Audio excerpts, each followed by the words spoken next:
This is the truth about the most powerful nuke ever detonated by the USSR. It's the RDS-37, which yielded an incredible 1.6 megatons of explosive energy. How was this bomb able to be so powerful? And why has its power never been forgotten to this very day? What was the true purpose of this seemingly unstoppable weapon?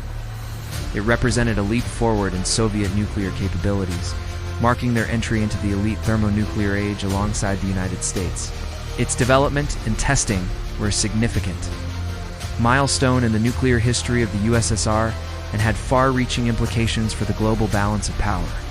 The first stage was a conventional nuclear device that served to trigger the second stage, which was a thermonuclear reaction, including the desire to catch up with the United States. In terms of thermonuclear capabilities, and the belief that a more powerful weapon could help deter potential aggression. Additionally, the Soviet leadership saw the development of thermonuclear weapons as a way to demonstrate their technological prowess and assert their status as a major world power. The RDS-37 was based on the Teller-Ulam design, which was a revolutionary approach to thermonuclear weapons developed by Edward Teller. The first stage utilized plutonium-239 to initiate the fusion reaction in the second stage, which amplified the bomb's destructive power. The RDS-37 stands out as a remarkable achievement in engineering and technology. Transporting and handling the device required specialized equipment and expertise to ensure its safety and effectiveness. Following the test, the Soviet Union continued to develop and stockpile thermonuclear weapons. But the RDS-37 remained as one of their most powerful and iconic devices. The bomb's dimensions were 3 meters in length and 2.2 meters in diameter, making it a truly massive weapon. The bomb was detonated over the Midwishka Bay in the Novaya Zemlya archipelago in the Arctic Ocean. The bomb released an astonishing amount of energy, equivalent to the explosive force of 1.6 million tons of TNT. Its legacy serves as a reminder of the potential consequences of nuclear war and the importance of nuclear nonproliferation. This immense destructive capability made it one of the most powerful weapons ever detonated. The RDS-37 played a crucial role in shaping the dynamics of the Cold War. The RDS-37 exemplified this competition and the relentless pursuit of military superiority. Its successful development and test demonstrated the Soviet Union's growing nuclear capabilities and strategic options. The bomb contributed to the creation of a nuclear triad, allowing the Soviets to deliver thermonuclear weapons by air, land, and sea. By keeping the RDS-37 secret, the Soviets could prevent the Americans from gaining insight into their nuclear capabilities and strategic thinking. Secondly, secrecy was essential to prevent the spread of sensitive information through espionage or leaks. Its development and testing were a testament to the country's scientific and engineering prowess, and its determination to match the United States in terms of nuclear capabilities. The bomb's immense destructive power and the secrecy surrounding its development continue to fascinate and intrigue people even today. During the Cold War, both sides invested heavily in espionage activities to gather intelligence on each other's military programs. By keeping the RDS-37 secret, the Soviet Union could protect its advanced technology from falling into enemy hands. Thirdly, secrecy was also part of the overall strategy of nuclear deterrence. The Soviet leadership believed that maintaining an element of surprise and mystery around their nuclear weapons would contribute to the effectiveness of their deterrent. By not revealing the full extent of their nuclear capabilities, the Soviets could enhance the fear and uncertainty surrounding a potential nuclear attack. The Soviet government took great measures to keep the development and testing of the bomb hidden from the public and foreign intelligence agencies. Both sides developed increasingly sophisticated methods to conceal their activities and deceive their adversaries. However, as the Cold War drew to a close and relations between the superpowers improved, secrecy around nuclear weapons gradually diminished. Today, declassified documents and memoirs have shed light on the development and testing of the RDS-37, providing valuable insights into this pivotal moment in nuclear history. Only a limited number of individuals were involved in the project, and they were subject to strict security measures. The blast radius of the RDS-37 was approximately 30 miles with thermal radiation. It's causing severe burns within a much larger area. The location was carefully selected to ensure that the blast and fallout would not pose a threat to populated areas. Many strategists and policymakers began to realize the catastrophic impact that such weapons could have on human civilization and the environment. The RDS-37 contributed to discussions and debates surrounding nuclear deterrence, mutually assured destruction, and the need for arms control measures. The thermonuclear explosion generated an intense fireball that spread over a wide area, incinerating everything in its path. These developments increased the accuracy and effectiveness of nuclear strikes, making it more likely that a nuclear conflict could result in the exchange of thermonuclear weapons. The RDS-37 represented a significant step towards this capability. The bomb's thermal radiation caused severe burns and ignited fires over a much larger area. The shockwave from the explosion flattened trees and damaged buildings miles away. While there were no casualties since the test was conducted in a remote location, the environmental impact was significant, including radioactive contamination and ecological disruption. The detonation involved a high-altitude explosion with the bomb being released from A-16 bomber at an altitude of approximately 12 kilometers.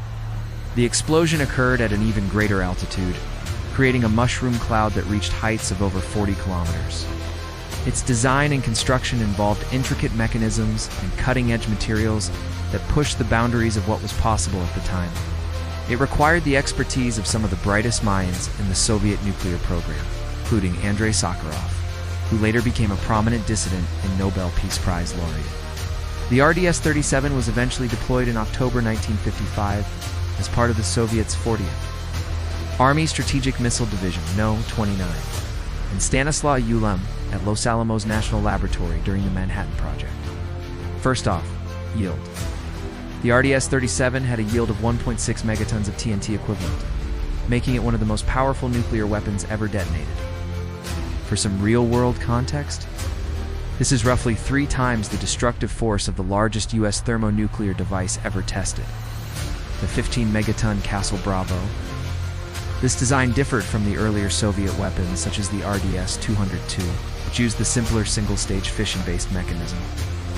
But behind its impressive exterior lay a complex history of international espionage, fierce competition, and relentless pursuit of power. Now, let's find out more about it. It consisted of several components, including the nuclear core, a heavy shell casing, high explosives, blasting caps, a tamper, and a delivery mechanism. These components were meticulously designed and assembled to withstand the immense forces generated by the thermonuclear reaction and deliver the explosive payload accurately. And what can we learn from it today? On October 12, 1955, the Soviet Union successfully tested their RDS-37, a 2-stage thermonuclear device that would forever change the landscape of Cold War competition. As the dust settled and the shockwaves subsided, this bomb left behind an epic tale of explosive power and strategic significance that continues to fascinate us, even today. This isn't just another historical event. This is the story of a technological marvel that pushed the boundaries of scientific innovation and redefined the meaning of nuclear warfare. The RDS-37 wasn't just any ordinary thermonuclear device. RDS-37, also known as the Tsar Bomba, was a 2-stage thermonuclear bomb developed by the Soviet Union in the mid-1950s during the height of the Cold War. As the name suggests, the RDS-37 had 2 stages, each contributing to the bomb's overall destructive capability. The decision to develop the RDS-37 was driven by several factors. The development of the RDS-37 was a long and arduous process that involved numerous setbacks and challenges. Now let's dive into the specs of this behemoth. Next, we have the type. It was a 2-stage thermonuclear, or hydrogen bomb. The RDS-37 had a total weight of approximately 27 tons, making it significantly heavier than previous Soviet nuclear weapons. But the sheer size and weight of the RDS-37 posed significant logistical challenges for the Soviet military. Now let's discuss the status of the RDS-37. The bomb was successfully tested on October 1955, but it was never deployed in combat. Now let's talk about the RDS-37's detonation. The power of the RDS-37 can be truly mind-boggling. Now let's delve into the impact and consequences of the RDS-37 test. RDS-37 remains a significant symbol of the destructive power of thermonuclear weapons. Now let's talk about the RDS-37 and the Cold War. During the Cold War, both the United States and the Soviet Union engaged in a massive nuclear arms race, each striving to build a more extensive and powerful arsenal than the other. However, the development of increasingly powerful thermonuclear weapons raised concerns about the potential consequences of a nuclear conflict. As the Cold War progressed, both the United States and the Soviet Union developed sophisticated delivery systems for their thermonuclear weapons, including intercontinental ballistic missiles.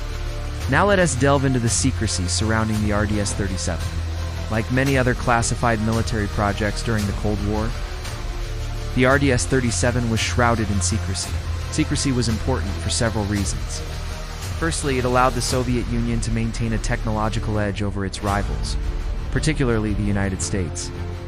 As the Cold War intensified, the secrecy surrounding the RDS-37 and other nuclear weapons became even more pronounced. The RDS-37 remains an enduring symbol of the Soviet Union's pursuit of nuclear supremacy during the Cold War.